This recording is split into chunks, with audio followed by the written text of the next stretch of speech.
또 너희가 열심으로 선을 행하면 누가 너희를 해하리요? 그러나 의를 위하여 고난을 받으면 복이 있는 자니 그들이 두려워하는 것을 두려워하지 말며 근심하지 말고 너희 마음에 그리스도를 주로 삼아 거룩하게 하고 너희 속에 있는 소망에 관한 이유를 묻는 자에게는 대답할 것을 항상 준비하되 온유와 두려움으로 하고 선한 양심을 가지라. 이는 그리스도 안에 있는 너희의 선행을 욕하는 자들로 그 비방하는 일에 부끄러움을 당하게 하려 함이라.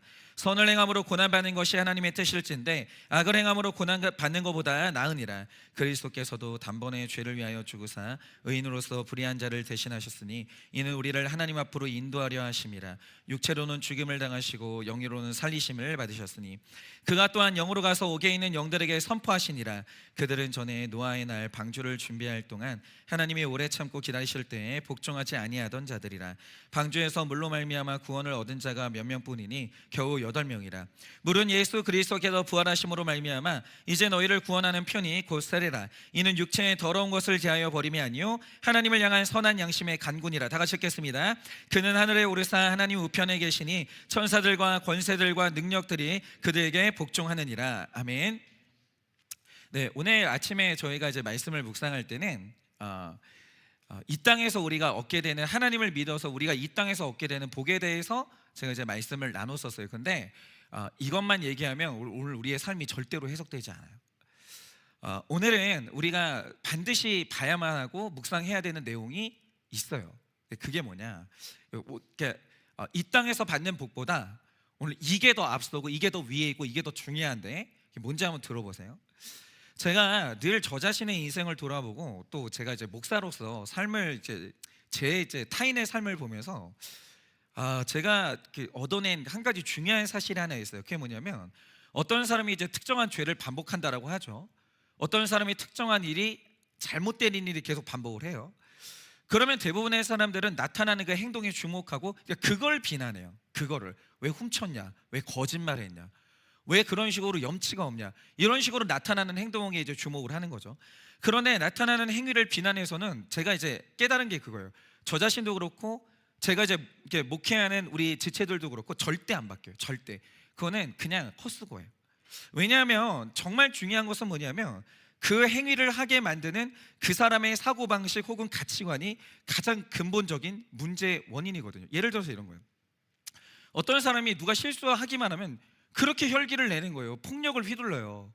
왜일까라고 하면 폭력 그 자체가 중요한 게 아니라 이런 식으로 배운 사람들이 있어요. 예를 들어서 아버지가 이제 군인이다. 군인들이 다 그런 건 아닌데 아버지가 군인이다. 어릴 때부터 그렇게 가르치는 거예요. 인간은 때려야 말을 듣는 거야. 인간은 맞아야 말을 듣는 거야. 이게 머릿속에 진리로 박혀버린 분들이 있어요. 그러면 뭐냐면 잘못하면 때리는 거예요. 이게 문제는 뭐냐면 이 가치관의 문제라는 거예요. 사고방식의 문제인 거죠. 그러니까 이게 가장 근본적인 문제의 원인인데, 그런 측면에서 제가 최근에 주목하게 되는 한 가지 중요한 사실이 있어요. 이런 거예요. 어떤 가정이나 공동체를 보면 무슨 사건이 있을 때마다 타인을 향한 원망과 비난, 책임 전가가 습관인 분들이 있어요. 그러니까 이런 거예요. 내가 오늘 집이 없어요. 이 이유가 뭐냐면 나라가 잘못됐다는 거예요. 내가 오늘 되게 힘들어요. 이게 밑도 끝도 없이 국가가 잘못했다는 거예요. 이런 식으로 타인을 향한 원망과 비난, 책임 전가가 그냥 습관인 분들이 있어요. 고정이 되어 있어요. 그런데 이런 분들이 동시에 가지는 이제 감정이 뭐냐면 자기 연민하고 억울함이 세트로 따라가요. 그런데 가만히 보면요, 어떤 사건이 일어날 때마다 늘 그 방향으로 가요. 자기 책임은 없고 언제나 타인을 원망하고 억울해하고 자기를 되게 불쌍하게 여겨요. 그러면 이 사람을 이렇게 만드는 내적 원인이 뭐냐라고 할 때 바로 그게 피해의식이거든요. 그러니까 이걸 영어로 빅팀 멘탈리티라고 하는데, 이 피해의식이란 게 뭐냐면, 그러니까 이런 거예요. 예를 들어서 내가 이제 내 차선을 운전하면서 잘 가고 있었어요. 근데 상대방이 갑자기 중앙선을 넘어오더니 내 차를 치는 거예요. 이건 피해가 맞죠. 이거 내가 잘못한 게 아니에요. 이건 그냥 내가 피해를 받은 거예요. 객관적인 사실은 봐야 될 거 아니에요. 좋아요.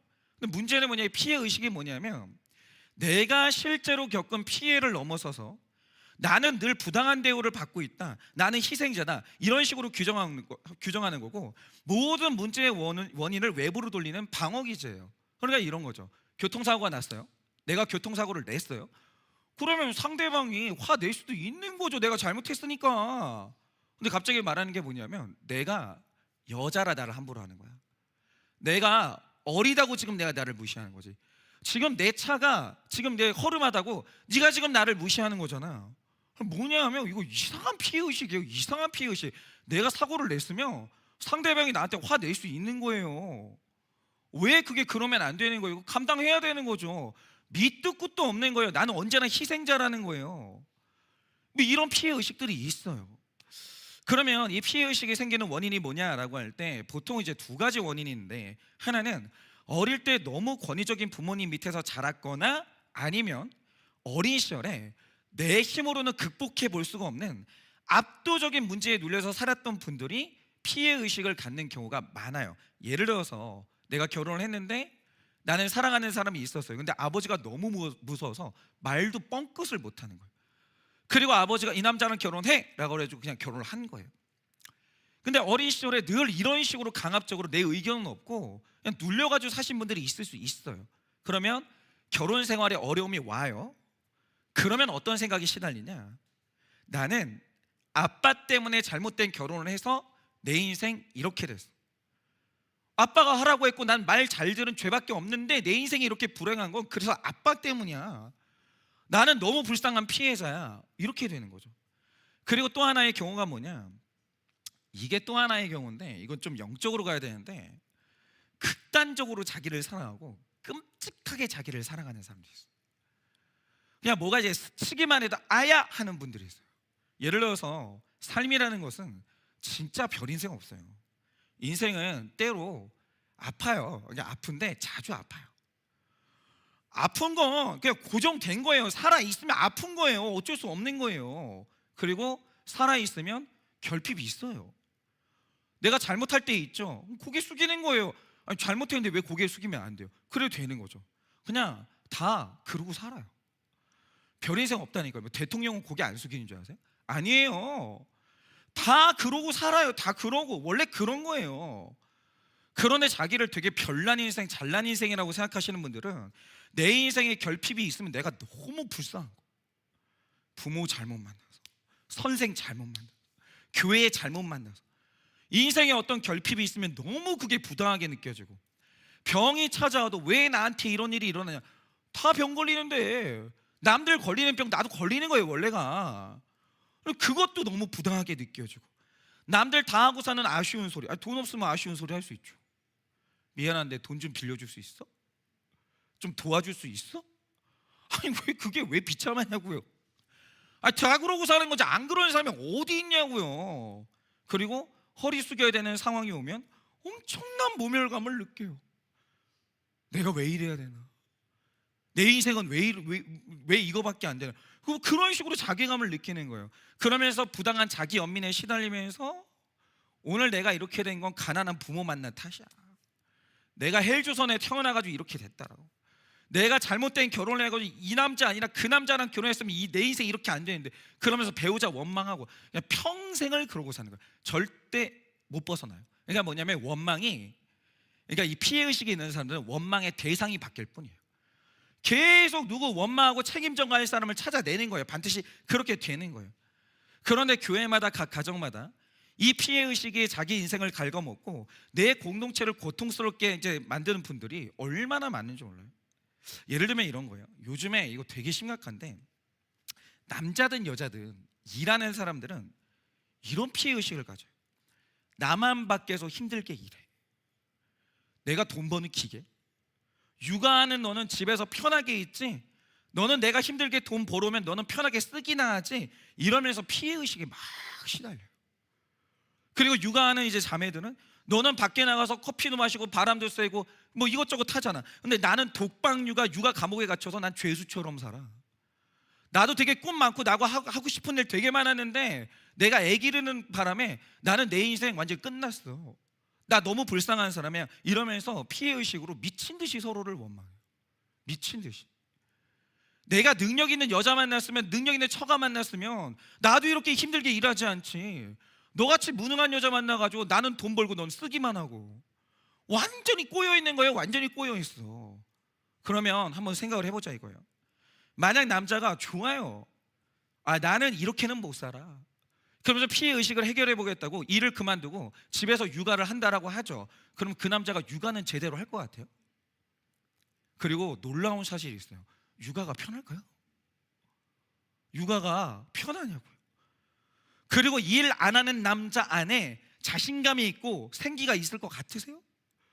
나 자신이 살아있다 이걸 느낄 것 같냐고요? 아니요. 저도 알아요. 저도 일하니까. 남자가 일하면 힘들죠. 되게 힘들어요. 그런데 할 일이 있는 사람만 가지는 일이 나에게 준 내적 자신감, 내가 열심히 살고 있다라는, 열심히 산 사람만 가지는 마음의 당당함은 일해야 생기는 건강함이에요. 일해야 생기는 건강함.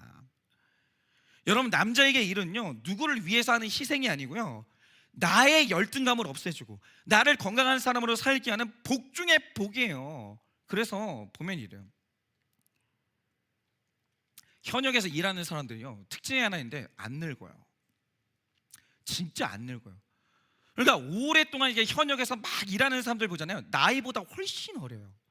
근데 신기한 게 뭐냐면, 특히 남자들이 그런데 내가 평생 하던 일에서 딱 은퇴를 하잖아요. 그리고 단명해요. 사람이 확 늙어버려요. 일이 나에게 주는 에너지가 있는 거예요. 일이 나에게 주는 생기가 있는 거예요. 일하면서 희생하는 게 아니라 일하면서 내가 얻는 게 있다고요. 사람 당당한 사람이 있어요. 왜냐? 할 일이 있는 사람이에요. 분명히 그래요. 그리고 이런 거요. 만약에 여성이 육아가 억울하다고 하니, 그러면 하나님이 오케이, 억울하니 자녀 안 줄게 한다고 해보죠. 그럼 어떨 것 같으세요? 어떨 것 같으세요? 자녀를 낳지 못하고 기르지 못하는 여성의 괴로움을 한번 들어보실래요? 이게 공동체가 없으니까 사람들이 나와 다른 사람이 느끼는 고통이 뭔지 전혀 몰라요. 오케이, 내가 육아하면서 고통스러우니까 그러면 육아를 못하고 아이를 낳지 못하는 여성들의 고통 한번 들어보시겠냐고요. 그 입장으로 한번 가보시겠냐고요. 맞아요. 애를 키우는 거 진짜 힘들어요. 정말 힘들어요. 어떤 남자도요, 나라에서 여성들한테, 육아하는 여성들한테 혜택을 준다라고 할 때 그거 억울해하는 남자는 세상에 아무도 없어요. 왜냐하면 진짜 힘들거든요. 그런데 자녀가 나에게 주는 기쁨과 키워본 사람은 알아요. 이 자녀가 나에게 주는 깨달음이 어마어마하게 커요. 그냥 보고만 있어도 있잖아요, 인생 차오르는 기분 있잖아요. 이런 게 있다니. 여러분, 일과 육아가 힘든 거 맞는데 거기에서 얻는 선한 것이 되게 있다고. 그러니까 이게 뭐냐면 안 힘들다라는 게 아니라 그게 나에게 주는 선한 게 있다고요. 나는 그냥 이용당하고 소진당하는 인생이 아니라는 거예요. 그런데 왜 일하고 육아하는 내가 피해자냐고요. 왜 그게 희생이냐고요. 그거 피해의식이에요. 그 왜곡된 거예요. 여러분, 만약에 지금 그런 의식에 막 시달리는 분이 있다라고 하면, 여러분 그거 있잖아요, 그거 부당한 거예요. 그거 빠져나오셔야 돼요. 그런데 이 영적인 세계를 보면 아주 신앙생활 잘하는 사람들 혹은 기복신앙을 가진 사람들이 가지고 있는 그 영적인 그 고질적인 피해의식이 하나 있어요. 그게 뭐냐, 이런 거예요. 이게 되게 잘못 배운 건데, 이런 생각을 하시는 분들이 있어요. 내가 하나님을 잘 믿어요. 그래서 13절 말씀대로 내가 열심히 선을 행했어요. 그건 되게 잘한 거예요. 어마어마하게 잘한 거예요. 그거 진짜 훌륭한 거예요. 그런데 여기서부터 이게 성경적으로 안 이어지면 삶이 절대 해석이 안 돼요. 우리가 2000년대 초반까지 교회가 완전 잘못 가리킨 게 하나 있었거든요. 그럼 이거예요. 헌신해요, 이 땅에서. 남들보다 열심히 하나님 앞에 충성을 해요. 그랬으니까 내가 하나님께 의롭게 살고 헌신했으니 이 땅에서 정확히 내가 한 만큼의 보상이 나타나는 게 맞다, 그게 하나님이 약속하신 복이다, 이런 사고방식을 가지신 분들이 있어요. 그런데 여러분 한번 보세요. 성경책이에요. 이 땅에서 네가 선하게 살면 늘 보상받는다, 이렇게 말하는 구절이 있어요. 그러니까 복을 못 받는다라는 건 아니에요. 복을 못 받는다라는 건 아닌데, 늘 할 때마다 내가 복 받는다라고 말하는 성경책이 한 구절이, 한 책이라도 있냐고요. 욥기가 그래요? 욥기는 결론부터 얘기해요. 욥기 1장 1절이 말하는 게 뭔지 아십니까? 욥이 당대 의인이었다 이래요. 근데 그 다음부터 나타나는 게 뭐냐? 의인인데 고난으로 이어져요. 극심한 고난이 시작돼요. 자식들 다 죽어요. 나는 질병이 와요. 내 아내가 나를 저주하고 떠나요. 극심한 고난이 오는 거예요. 그러니까 성경에 있잖아요. 네가 선하게 살고 네가 오늘도 헌신하면 반드시 하나님께서 딱 그만큼 다 갚아주신다, 이런 구절이 없다니까요. 그러니까 있으면 저한테 말씀해 주세요. 없다고요. 물론 동화책에는 그런 내용이 있는데 성경책은 동화책이 아니에요. 성경은 세상에서 제일 객관적인 책이라서 정확히 세상을 알려주고 일어날 일들에 대해서 정확히 예언을 해주시거든요. 그런데 오늘 말씀도 한번 보세요. 오늘 말씀에 좀 헷갈리는 부분이 있는데 13절을 보면 이렇게 말합니다. 또 너희가 열심으로 선을 행하면 누가 너희를 해하리요? 라고 해요. 그런데 14절로 딱 넘어가는 순간 갑자기 정반대 이야기가 나와요. 그러나 의를 위하여 고난받으면, 여기부터가 우리는 지금 멘붕인 거예요. 의롭게 살았어요. 그런데 의롭게 살아서 고난이 온대요. 그런데 의롭게 살아서 고난받으면 복이 있는 자니 그들이 두려워하는 것을 두려워하지 말며 근심하지 말고 라고 해요. 왜냐하면 의롭게 살면 두려워할 일이 와요. 근심할 일이 와요. 고난이 온대요. 그러니까 이런 거죠. 지금 이 13절하고 14절이 완전히 다른 얘기하고 있는데, 그러면 선을 행하고 의롭게 살면 평안하다는 거예요? 고난받는다는 거예요? 결론이 뭐예요? 도대체 이 두 말씀이 이어지는 말씀이냐 이거예요. 무슨 뜻이에요? 그런데 이 말씀의 올바른 해석이 뭐냐라고 하면 둘 다 맞다는 거예요. 선하게 살면 반드시 복 받아요. 근데 선하게 살면 반드시 고난당해요. 이게 둘 다 맞아요. 그럼 이게 무슨 뜻이냐? 한번 들어보세요. 성경이 분명히 말하고 있고 우리가 늘 경험하고 있는 세상이 있어요. 그러니까 제가 말씀드리는 세상은 천국이 아니에요. 우리가 오늘도 살아가고 있는 이 세상이에요. 근데 이 세상은 성경이 말하는 바 역기능적인 세상이에요? 순기능적인 세상이에요? 여러분이 경험할 때는 어떠세요? 이 세상이 순기능적이에요? 역기능적이에요? 이 세상은요, 완벽히 모든 게 다 역기능적이에요. 모든 게 다. 그래서 잘 보세요. 원래 같으면, 원래 정의로운 세상 같으면 어떤 사람이 열심히 노력했어요. 죽어라고 공부했어요. 그래가지고 1등을 하고 승리를 했어요. 그러면 순기능적인 세상에서 일어나야 되는 일이 뭐냐면 그 사람 인정받아야 돼. 온 세상이 박수 쳐줘야 돼. 귀하다, 훌륭하다, 우리도 저 사람 좀 배우자, 이러면서 박수를 쳐줘야 되는 게 순기능적인 세상인 거예요. 근데 세상이 그래요? 그런 세상이 있어요? 여러분, 우리가 배운 교양이 있어서 어떤 사람이 예를 들어서 1등을 했어요. 뭐 예를 들면 이런 거죠. 우리 교회에서는 그럴 일 없는데 그 교회 어떤 애가 서울대 갔어요. 열심히 노력했겠죠. 뭐 우연히 서울대 가는 사람이 어디 있어요? 그런 사람은 없어요. 엄청 열심히 노력했죠. 진짜 누구보다 밤잠 안 자고 진짜 열심히 자기 인생을 쏟아 부었겠죠. 그러니까 목사님이 딱 그러는 거예요. 여러분, 우리 교회 누가 서울대 갔어요? 너 나와봐. 딱 세워놓고 여러분 박수 한번 칩시다. 우리 교회 자랑이고 얼마나 열심히 했겠어요. 여러분 박수 한번 칩시다. 막 박수 쳐요. 이게 잘못된 거예요? 이게 잘못된 거예요? 아니, 우리 지체 중에 하나가 잘 됐잖아요. 그럼 박수 쳐줄 수 있는 거 아니에요? 중요한 게 뭐냐면 박수는 치죠. 목사님이 치라고 하니까. 그 옆 사람이 박수 안 치는 나를 보면 뭐라고 하겠어요? 속이 좁다고 할 거 아니에요. 박수는 쳐요. 속은 어떨까요? 속은 어때요? 이게 뭐냐면 얘가 박수 받는 순간 우리 집 애를 그날 잡는 거예요. 더럽게 머리 나빠. 네 엄마 닮아가지고. 이게 뭐냐면 우리는 죽어요. 질투가 나가지고 시험 드는 거예요. 야, 목사님은, 저 목사님은 서울대 아니면 취급도 안 해주는구만. 다 꼬이기 시작해요. 우리 있잖아요, 여기 역기능적인 세상이에요. 누가 박수 받잖아요, 그 꼴 못 봐요. 누가 나보다 옳다, 나는 틀렸다, 그때부터 그 사람한테 배우는 게 아니라 그거 죽어야 돼요. 왜냐면 네가 있는 한 내가 틀렸거든요. 그러니까 이 땅에서는 누가 나보다 잘 됐다, 누가 선하고 옳다, 그러면 즉시 무조건 질투를 경험하면서 공격받게 되어 있어요. 예를 들어서 이제 이런 겁니다. 이제 실제로 있었던 일인데, 어느 날 제 딸이 집에 왔는데 얘가 원래는 생각이 없거든요. 늘 기분이 좋아요. 생각이 없어요. 근데 얘가 그날따라 뭐 머리가 좀 돌아가나 봐요. 뭐 기분이 안 좋은 거예요. 그래서 제가 이게 몇 날 이게 못 보는 현상이라서 오늘 왜 그렇게 기분이 안 좋냐 이렇게 물어봤더니 답이 뭐냐면 이래요. 자기랑 제일 친한 친구예요. 제가 별로 걔한테 관심이 없는데 하도 친하니까 내가 걔 이름을 알아요. 이 친구 이름을. 자기랑 가장 친한 친구가 있는데 얘가 매번 1등을 한대요. 공부만 하면. 그래서 얘가 인정을 받아가지고 그 반에서 이번에 회장에 뽑혔는데 그 회장에 제 딸도 같이 나간 거예요. 그런데 이제 내가 안 뽑히고 내 친구가 뽑힌 거죠. 그게 그렇게 기분이 나쁘다는 거예요. 너무 질투가 나고, 정확히 질투라는 단어를 쓰더라고요. 너무 질투가 나고 너무 기분이 나쁘다라는 거예요. 그런데 여기에서 제 딸이 질투가 나는데 양가 감정이 있는 거예요. 뭐냐면 죄책감이 느껴지는 거예요.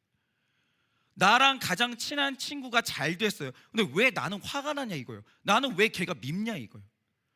얘가 지금 이 두 가지 감정에 시달리는 거예요. 얘가 지금 회장이 돼가지고 내 기분이 나쁘고 얘가 미운데, 근데 나는 왜 이러냐라는 거예요. 그러면서 이 당황스러운 감정을 내가 어떻게 해야 되냐 이러면서 이제 저한테 물어보더라고요. 그래서 제가 제 딸한테 그때 해준 말이 이거예요. 제 딸은 앞으로도 그럴 것 같은데 공부로는 1등은 못할 것 같아요. 근데 애가 참 재밌는 게 뭐냐면 달리기만 하면 1등이에요. 다리가 엄청 짧은 애인데 그렇게 잘 뛰어요. 그래서 얘가 몇 번을 봤거든요. 체육대회 때 맨날 1등을 하는 거예요. 그래서 제가 이제 제 딸한테 물어본 거예요. 네가 전교생이 응원하고 보는 앞에서 네가 달리기로 1등 했을 때 너는 기분이 어땠어? 그러니까 전교생이 보는 앞에서 1등 하는 건 달리기밖에 못해. 공부로 전교생이 보는 앞에서 1등은 못해. 근데 전교생이 막 소리를 지르는 가운데서 네가 1등 했을 때 넌 기분이 어땠어? 그러니까 너무너무 좋았고 그날은 자기가 스타가 된 기분이었다는 거예요. 자, 두 번째 질문이에요. 그러면 너한테 뒤에 지네들이 있잖아. 너한테 져서 전교생이 보는 앞에서 2등, 3등, 4등 꼴등으로 들어온 친구들이 있었는데 그 친구들은 1등 해서 박수 받는 너를 보면서 그 친구들은 뭘 느꼈을 것 같아? 정말 얘가 웬일로 생각을 하더라고요.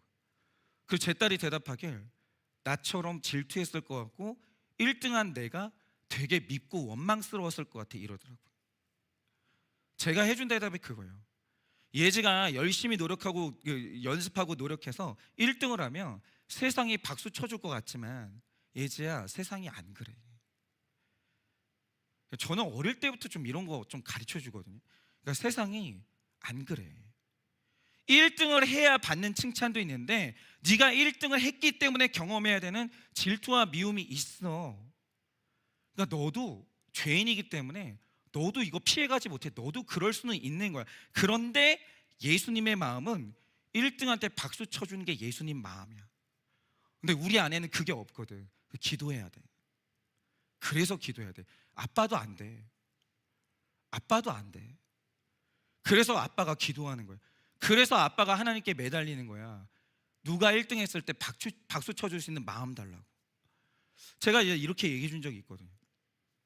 여러분, 우리 성경적으로 가자고요. 이게 뭐냐면 세상에 1등도 하고 좋은 남편, 좋은 아내도 만나고 온 세상에 박수받고 인정받고 사랑도 받는 세상이 존재하냐? 그런 세상은 없는 세상이에요. 그런 건 없어요. 그러니까 세상은 1등을 해도 고난이고 1등을 못해도 고난인데 1등을 해서 당하는 고난이 낮기 때문에 그냥 1등 한 걸로 감사하는 게 성경적인 사고방식이에요. 그러니까 1등 했으면 그 질투받는 건 그냥 당연하게 여기는 거예요. 그런데 나는 1등을 했지만 영광도 받고 싶다, 사람들의 질투와 공격을 나는 못 참겠다, 그 사람이 욕심이 많은 거고 그게 뭐냐면 그 피해의식이에요. 그냥 세상에 없는 걸 갖고 싶은 거예요. 그러니까 피해의식에서 못 벗어나죠. 원래가 그런 거예요. 원래가 그런 거라고요. 그러니까 만약에 질투받는 게 싫다 그러면 모두가 불쌍히 여겨주는 꼴등을 하시든가. 그런데 싫잖아요. 이게 뭐냐면 욕심이에요. 그러니까 세상에 없는 걸 갖고 싶다고 하지 마시라니까요. 그냥 딱 하나님이 주시는 만큼만 받고 거기서 만족하세요. 그게 정상적인 거예요. 여러분, 세상에 없는 걸 욕심을 내놓고 피해의식에 빠지시는 거 그냥 여러분 잘못인 거예요. 그런데 여러분 잘 보세요. 제가 이 이야기를 왜 계속하냐면 구원은 딱이래요. 이게 지금 자기 주제 파악이 안 되시면 이게 아무리 제가 설득을 해도 이제 납득이 안 되시는데, 여러분 중에 천국에 갈 수 있는 사람이 없다니까요. 그러니까 원래 사람이 있잖아요. 100% 죄인이기 때문에 원래 우리는 다 지옥 가는 게 맞는 거예요. 못 빠져나가요. 그런데 원래 지옥을 가야 되는 우리 같은 죄인이 천국 가요. 구원을 받았다니까요. 그리고 무려 말씀이 믿어져서 심지어 이 땅에서 거룩한 삶까지 살게 됐어요. 죄송한데 이거 이상 바라시는 건 욕심이에요. 그러니까 여러분, 그러니까 이거 이상 바라시면 욕심이라니까요. 이게 뭔지를 몰라요. 그런데 거룩한 삶을 살게 된 사람이 사탄의 공격을 안 받는 일이 있어요? 그런 게 있어요? 여러분, 우리가 회개해서 하나님의 용서를 받는 순간 우리는 사탄에게 즉시 증오의 대상이 되고 불같은 질투의 대상이 돼서 여러분은 죽는 날까지 사탄한테 공격받아야 돼요. 그게 인생에 나타나요. 왜냐? 잘 들으세요. 회개가 얼마나 무서운 거냐면 하나님은 우리의 회개는 받아주시거든요. 그런데 하나님이 사탄의 회개는 죽는 날까지 안 받아요. 사탄이 잘못했다고 안 했을 것 같으세요? 했어요. 그런데 이게 성경에 왜냐라는 것에 대한 계시 바깥의 영역이에요. 이거는 성경 안에는 그 이유는 안 나와 있어요. 근데 중요한 사실이 뭐냐면 하나님이 사탄의 회개는 안 받아줘요. 근데 이제 우리의 문제가 뭐냐면 나는 회개하면 늘 용서를 받으니까, 그러니까 이 용서가 얼마나 귀한 건지에 대한 감이 없어요 지금. 그래서 목사 역할이 뭐냐면 용서라는 게, 여러분 이 용서라는 게 있잖아요. 무려 하나님한테 죄 지은 인간이 용서받는다라는 게 이게 어떤 가치를 가지는지에 대해서 이게 설명이 안 되면 목회가 안 되는 거예요. 여러분, 사탄이라는 존재한테 용서는요, 영원 무궁토록 경험하지 못하는, 사탄에게 용서가 경험할 확률이 0%예요. 그런 절대적인 결핍이에요. 사탄은 용서 못 받아요. 그게 그렇게 안 돼요. 그런데 우주 만물 중에서 죄를 짓고 용서라는 걸 받는 유일한 존재는 사람밖에 없는데 그 이유도 성경은 기록이 안 돼 있어요. 사람이 뭔데 사람은 죄를 지어도 용서를 받는지가 성경에는 그 이유까지는 기록이 안 돼 있어요. 그냥 이렇게만 얘기해요. 네가 하나님이 너를 사랑하심으로, 네가 그분의 자녀이므로. 그러니까 이거 말고는 전혀 설명이 없어요. 용서는요, 사탄은 경험을 못하는 것이에요. 그런데 그것은, 이 용서를 우리는 회개하기만 하면, 그러니까 이런 거예요. 무슨 이렇게 네가 뭐 한 50kg짜리 벽돌을 10만 번 옮기면 하나님이 너를 용서해 주셔, 이게 아니에요. 그냥 딱 이거예요. 하나님, 변명하지 않겠습니다. 죄를 지었습니다. 그런데 이 죄를 용서해 주실 줄 믿습니다. 주님 용서해 주셔요. 그럼 오케이, 끝. 이게 사탄은 영원히 안 된다니까요. 근데 사탄은 영원히 안 되는 게 우린 너무 쉬운 거예요. 그래? 너 인정하는구나. 오케이, 너 오늘부터 죄 없어. 끝. 그래서 사탄은요, 이 증오가 얼마나 심하냐, 성경에 그렇게 기록되어 있는데 우는 사자예요. 이런 게 어디 있어요? 이 사탄의 이 억울함, 질투 있잖아요. 인간을 향한 질투 있잖아요. 이거는 불타오르는 질투예요. 이 사탄은 세상이 끝나는 날까지 그 귀한 용서를 받은 우리를 미워하고 우리를 공격하는데, 여러분 그 극심해요. 사탄은 잠을 안 자요. 오늘도 있잖아요. 사탄의 소원이 뭔지 알아요. 오늘 저 목사 저놈이 목회를 하고 있는데 저놈 하나 무너뜨리면 한일교회 무너지거든요. 저거 성적으로 한 번만 무너졌으면 좋겠어요. 그러니까 그걸 가지고 별짓을 다 해요. 진짜 우는 사자처럼 울부짖으면서 한다니까요. 으아! 그러면서. 왜 그러냐면 너무 미운 거예요 우리가. 여러분은 이걸 경험하지 않고 인생을 살 방법이 없다는 거예요. 구원을 받았으므로 구원을 받았으면 평안하게 살 생각을 끊어야 된다니까요. 그렇게 안 되는 거예요. 그리고 이 악하고 음란한 세상에서 우리가 거룩한 길을 가는데 세상의 공격과 비웃음을 안 당하는 게 가능하냐고요. 그러니까 우린 외계인이에요. 외계인이라고요. 그리고 있잖아요, 우리가 예수 믿는다고 하면서 죄 짓잖아요. 온 세상이 우리를 조롱해요. 너 예수 믿는다며. 그냥 그거는 그냥 숙명인 거예요. 그리고 가는 거예요. 여러분, 우리는 천국을 가야 되기 때문에 잘 들으세요. 이 땅의 것을 쾌락주의자들처럼 다 누리지 못해요. 여러분이 원나잇 즐길 수 있어요? 죄송한데 여러분 이제 그거 못해요. 그거 못한다고요. 여러분 잘 들으세요. 우리가 월급을 받잖아요. 수입이 있잖아요. 그리스도인들은 그거 다 내 거 아니에요. 불신자는 그거 자기가 다 써도 돼요. 자기를 위해서. 근데 여러분 그거 아셔야 돼요. 신자의 수입은 다 내 게 아니에요. 그게 그렇게 안 된다니까요. 우리의 수입에는 하나님께 드릴 것과 이웃에게 나눌 것과 내가 쓸 3등분으로 나눠져 있는 거예요. 왜냐? 우리는 천국 가야 되기 때문에 이 땅에서 다 못 가져요. 여러분이 포기해야 되는 게 얼마나 많은 줄 아세요? 그냥 그거는 그러고 가는 거예요. 왜냐? 구원받았거든요. 여러분, 결혼을 해서 아내와 남편을 얻은 사람은요, 이제 다른 이성은 포기해야 되는 거예요. 그런데 다른 이성을 포기하는 게 억울하다. 아, 내가 예수 믿는다고 이것도 포기해야 되냐, 저것도 포기해야 되냐? 그 억울하다. 죄송한데 이거 피해의식이세요. 그럼 구원 받지 마세요. 그냥 되게 간단해요. 그러니까 성경은 되게 간단해. 구원을 안 받으면 된다니까요. 안 받으면, 구원을 받았으면, 용서를 받았으면, 여러분이 영원한 천국을 소유했으면 포기해야 되는 게 있다고요. 받아야 되는 공격이 있다고요. 근데 그게 싫다. 그건 뭐냐면 욕심이세요. 하나님, 나는 왜 오늘도 이런 시험을 당해야 됩니까? 하나님, 내가 왜 오늘도 이렇게까지 내려놔야 됩니까? 왜 나는 맨날 미안하다고 해야 됩니까? 예수 믿는 게 무슨 죄입니까? 그 피해의식이에요. 그러면 구원받지 마시라니까요. 그러니까 마음껏 혈기 내도 돼요. 어떤 욕구도 안 참아도 돼요. 안 참으셔도 된다니까요. 그러니까 여러분이 수입을 얻잖아요. 다 가지세요. 다 쓰세요. 여러분 위해서. 근데 중요한 사실이 뭐냐? 천국을 가졌으면 그렇게 못 사신다고요. 근데 그게 왜 손해냐고요. 내가 천국을 얻었고 내가 하나님과 함께 영원히 살게 됐는데, 그럼 그래서 이 땅에서 내가 당하는 것들이 있거든요. 고난이 있거든요. 근데 그게 왜 피해냐고요. 그게 왜 손해냐고요. 그 왜 여러분이 희생자냐고요. 그게 아니고요. 그냥 당연한 거예요. 세상에 안 그런 게 없어요. 여러분, 불신자들이 이 세상을 왜 그렇게 즐길 수 있는 줄 아세요? 그 천국을 못 가졌거든요.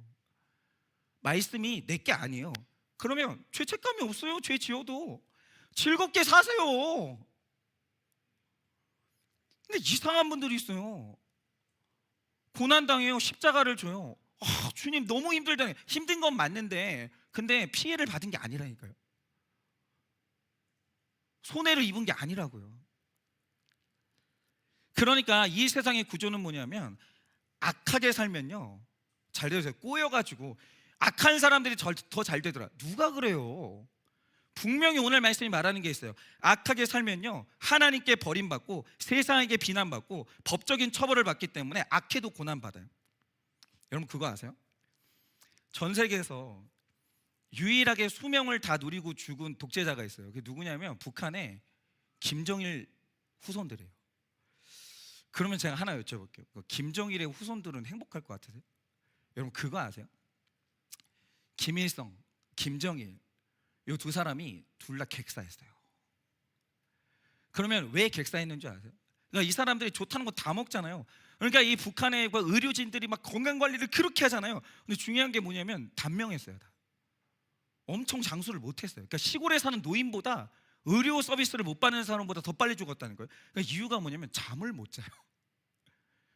그럼 그거 아세요? 잠은요, 하나님이 사랑하는 사람에게 주는 게 잠이에요. 그런데 이게 이 김정일부터 내려온, 그러니까 김일성부터 내려오는 그 집안 사람들이요, 이상한 게 뭐냐면 잠을 못 자요. 그래서 이 사람들 기록이 있어요. 그게 뭐냐면 잠을 자는 게 소원이에요. 근데 그거 아니야? 그거 아세요?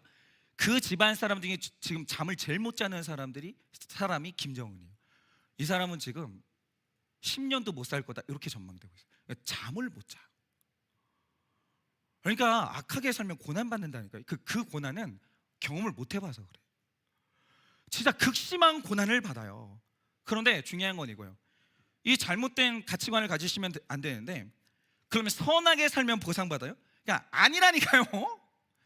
아니에요. 이 세상이 그런 세상이 아니에요. 이 세상은요, 선하게 살아도 고난당해요. 천국을 소유했기 때문에 오늘부터 여러분들은 사탄하고 적이에요. 사탄이 여러분 원수고요, 그냥 잠도 안 자요.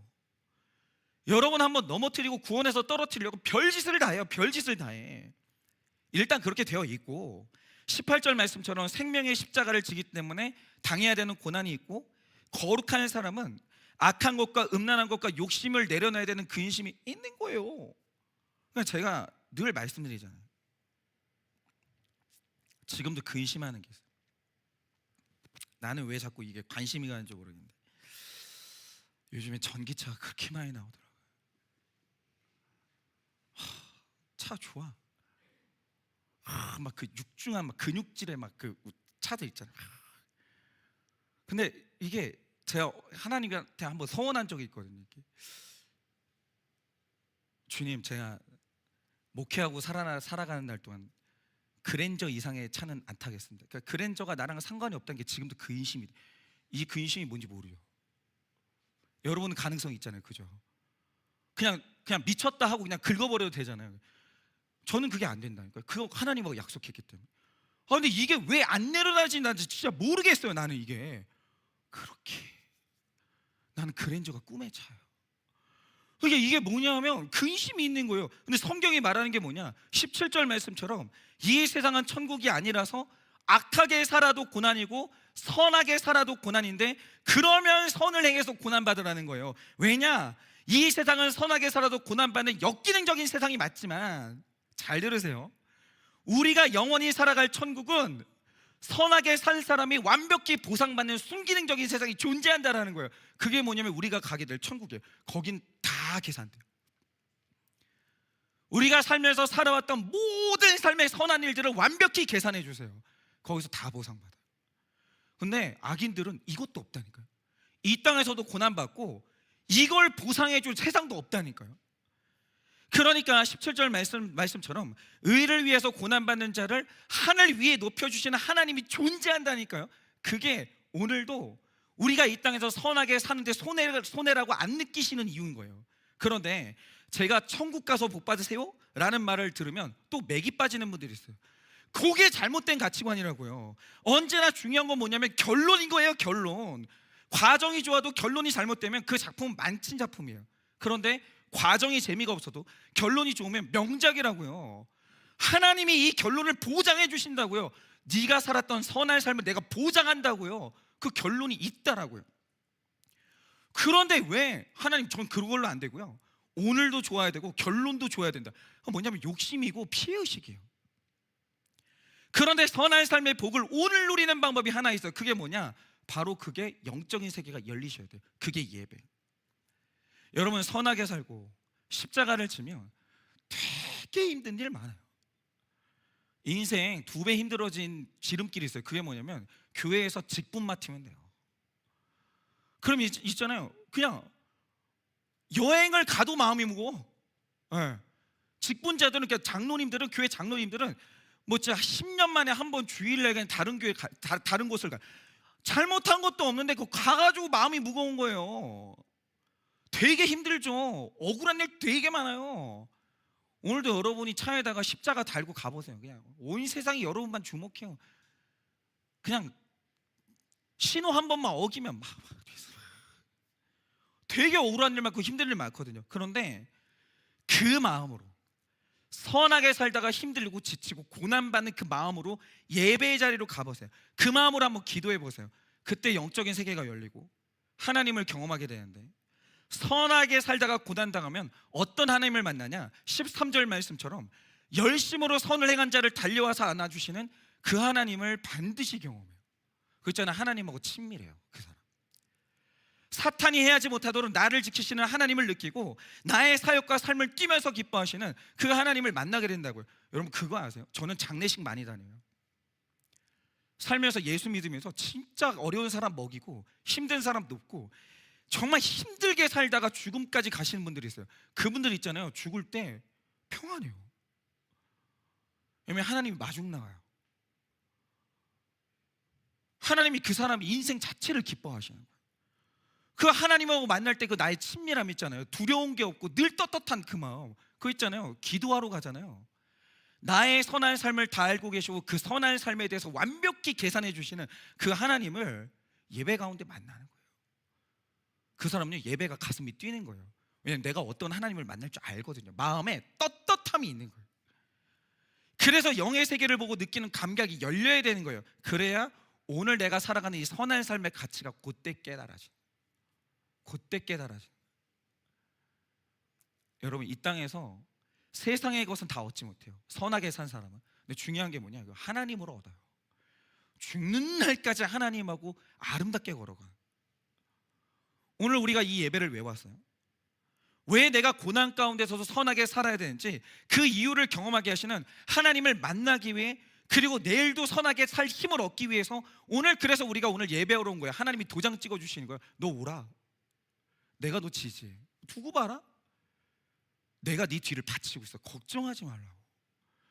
예배만 드리면 선한 삶에 대한 이유를 얻는 거예요. 하나님 내 마음에 기쁨을 주시니까. 근데 오늘 그 기쁨이 없는 이유가 뭐냐? 그 예수 믿으면서도 그렇게 쫌생이처럼 마음도 좁고, 오늘도 막 부부싸움 하면서 내가 밟고 왔고, 이긴 사람은 절대 은혜 못 받아요. 부부싸움에서 이긴 사람은 절대 은혜 못 받아요. 져준 사람이 은혜 받아요. 왜?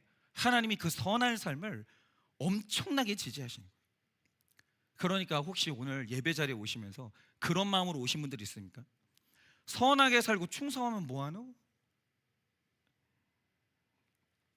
보니까 예배 뭐 섬기지도 않고 신앙생활 대충 하는 사람들이 나보다 더 잘 살더만, 훨씬 행복하더만, 이런 식으로 생각이 꼬여서 말도 안 되는 피해의식을 가진 분들이 있으면 여러분 그거 다 버리세요. 아니에요. 그렇지 않아요. 여러분, 선한 삶의 고난이, 선한 삶을 살면 고난받아도 다 얻은 사람이라는 걸 깨달으셔서 예배를 드리고 기도할 때마다 나를 기뻐하시고 나를 지지하시는 그 하나님을 만나 이 땅의 천국을 경험하는 여러분 되시기를 예수님의 이름으로 축원해요. 우리 찬양팀 한번